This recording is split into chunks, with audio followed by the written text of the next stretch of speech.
Hello, and welcome back to Chasing Hazel's Tales, a family history podcast presented to you by two registered nurses, all-around family historians, and we're sisters. If you've got family history, we want to talk about it. I'm Kim McLaughlin, and we are back. I'm sorry. We are back after 1 week of technical difficulties. Evidently, I'm still having technical difficulties. And then I was hit by a human virus of some kind the next week. So we had a couple weeks off, but all's well now. So I even tested for COVID and it wasn't COVID. So, and I've never tested positive for COVID, and I can't even figure out how that's happened because as a nurse, we tested every other day for, it seems like, forever. So we apologize for that interruption. And David, I'm pretty sure will be happy that we're back this week. Word has it, he was a little, he didn't know what to do on Wednesdays. And I'm the other half of the duo. I'm Laura Ireland. And I think quickly, Kim, maybe we want to talk just for a minute about the big event for this week across the pond. Across the pond. I'm a little bit of an Anglophile. I don't know if you are as much as, I think maybe you are. I probably am. Yeah, I'm just going to admit it. I'm an Anglophile. So, of course, this week was the coronation for King Charles III. And so it all went off without a hitch. It seemed a little different. No Queen Elizabeth anywhere, but nonetheless, they got the job done. What I was kind of impressed with was it went on in the pouring rain. Right. It was pretty nasty. Yeah, and I do have to admit, it's a little weird seeing things about the royals and not seeing Queen Elizabeth. Right. It is weird. You know? The one thing I only wanted to touch on this was because, all I wanted to talk about was is the monarchy even relevant anymore, that kind of thing. And I guess back when Queen Elizabeth was coronated, there were hundreds of monarchies in the world. Today there are 25. Yeah. So and the one that has the most relevance, I guess they say, is England, is the United Kingdom. So right. They still are relevant. But my thought was, what would England be if it wasn't for the monarchy? In your opinion, what do you think? I mean, what would happen? I know everybody wants to abolish it and save a buck, but what would happen?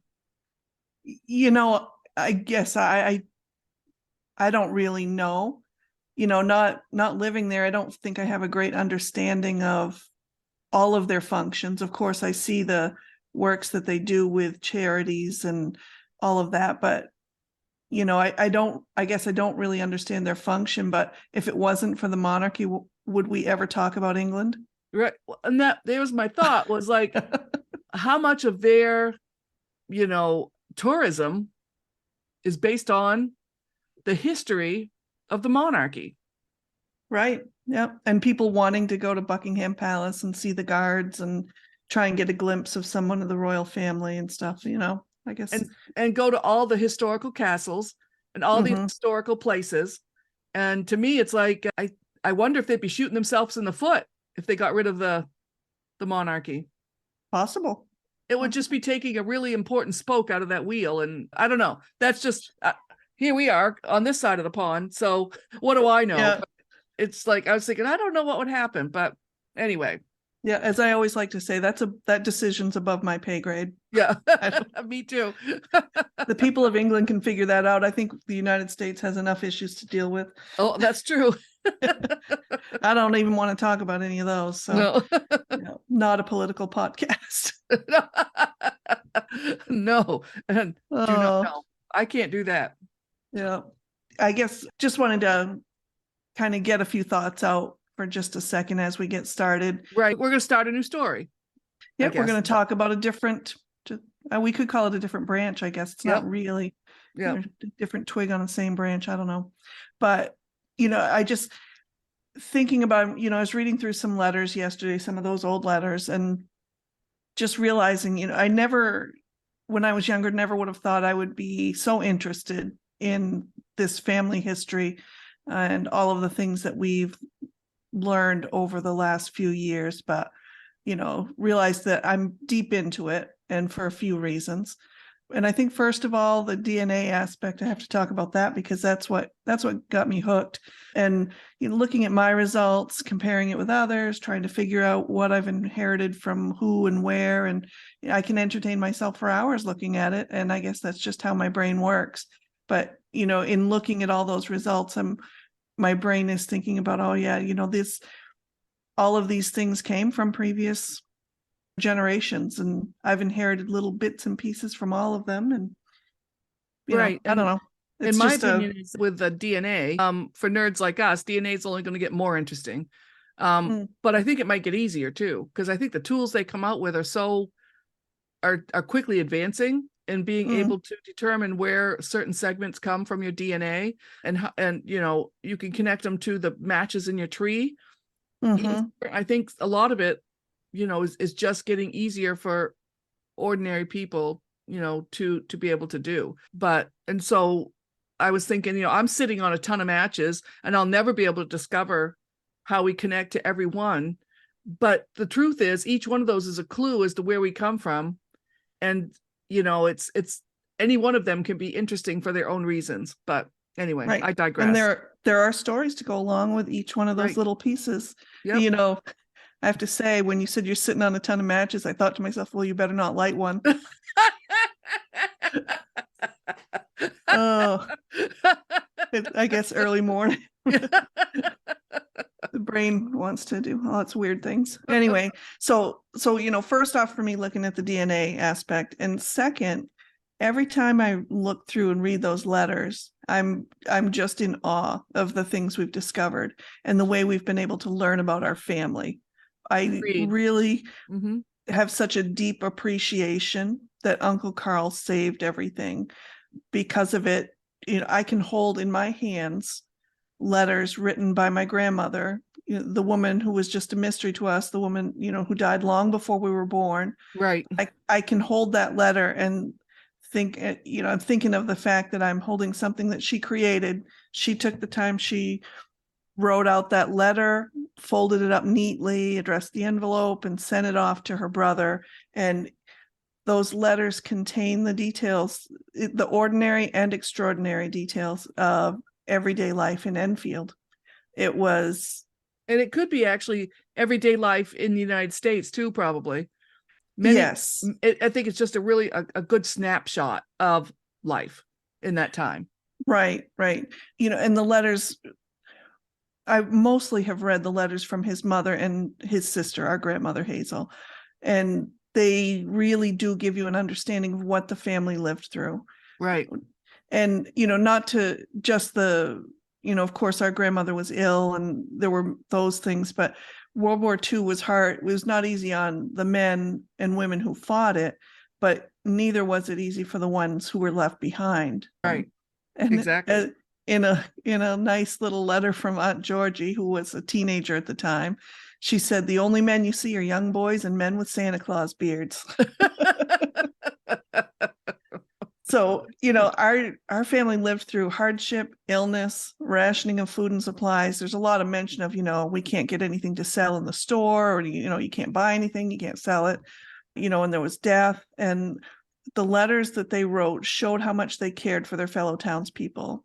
They were filled with information about everyone's lives. This person got home, this person was injured, but they're doing okay. They're going to be home. The whole bit taught stuff about their gardens and the weather. Of course, the weather was in there.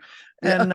And, it's a really fascinating look into what they were going through, and, mentions of how hard it was to heat the house, whether they were going to burn coal or burn wood, and who was going to get the wood in, because, the able young men were not there. And, I think Dad did a lot of that.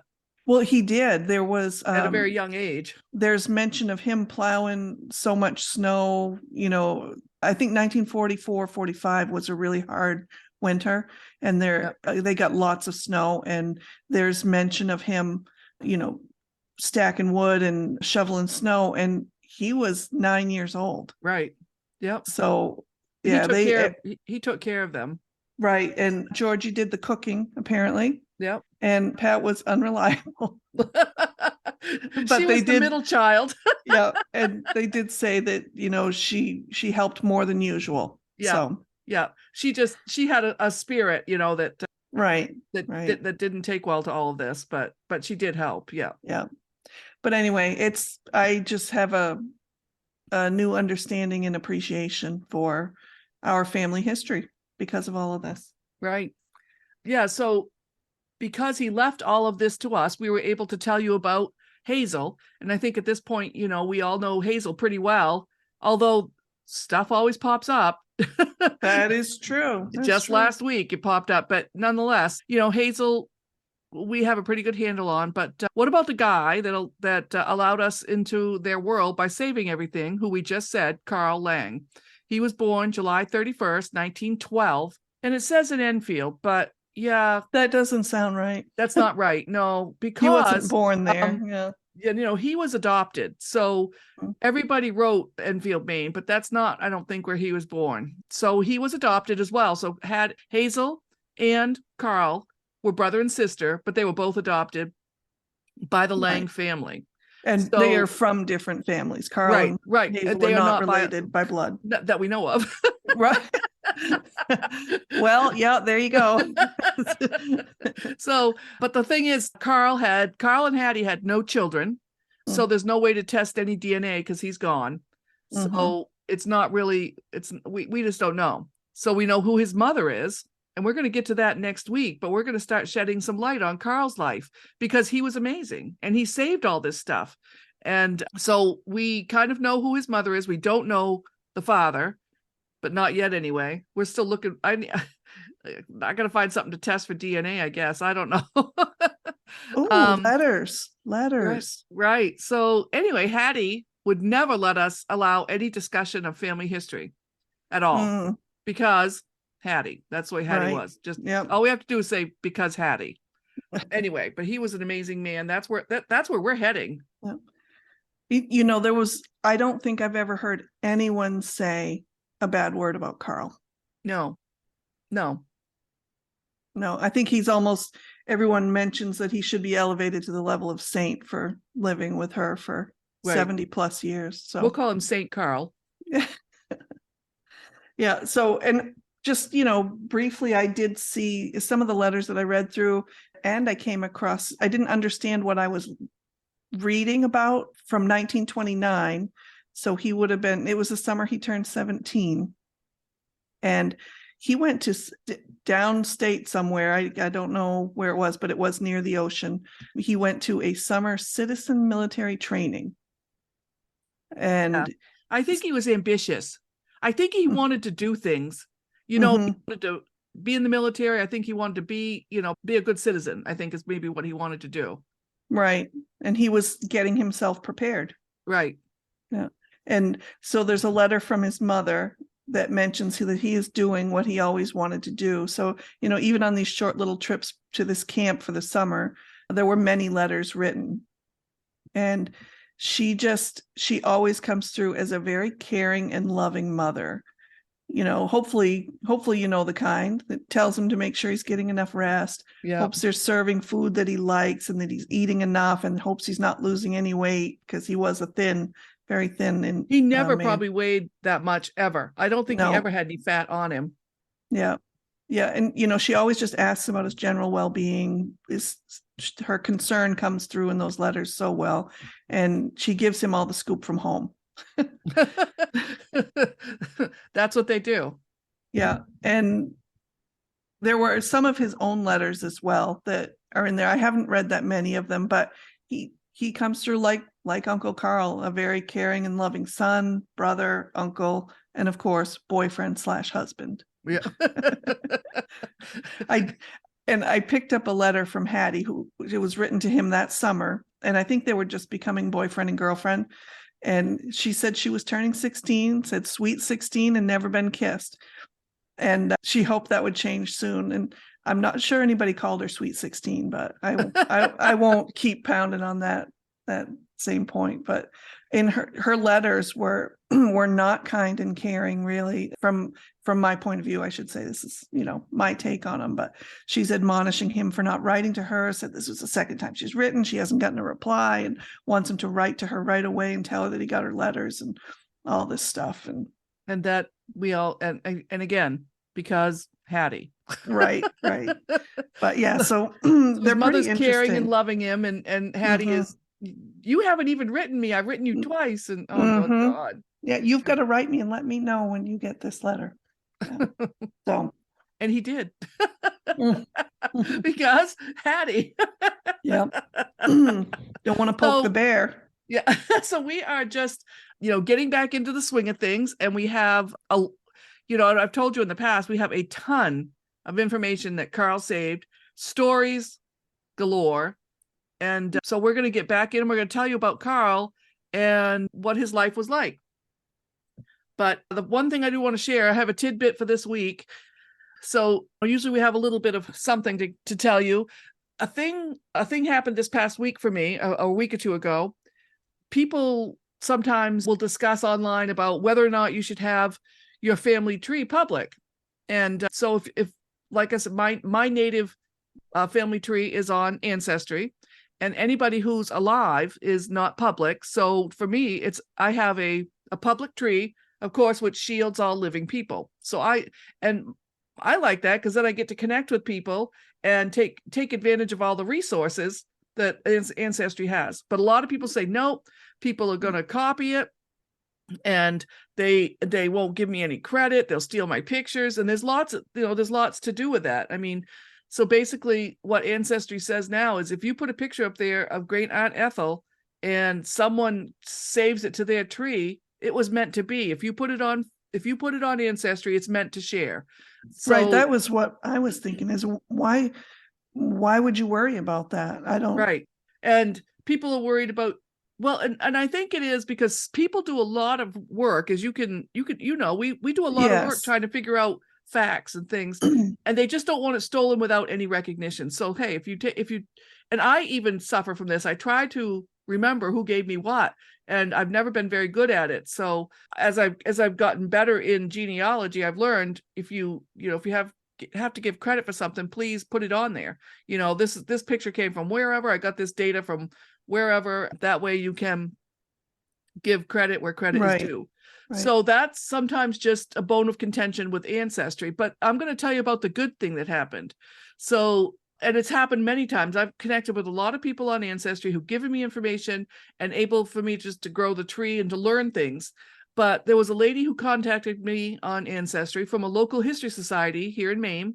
And she had looked up a family member and saw that they were in my tree, and wanted to let me know that they had just received a new genealogy in their family history library with our family, with the Gilpatricks in it. Andy's family, his grandmother was a Gilpatrick. And for me, it's such a large family. I've never been able to really spend a lot of time, tracking them down. Mm-hmm. They are a very large family.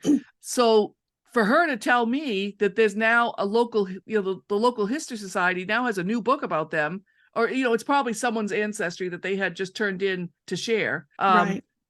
And I thought, oh my God, this must be Christmas, because so, now I know that this volume of information is available in here, where I can get at it and look at it.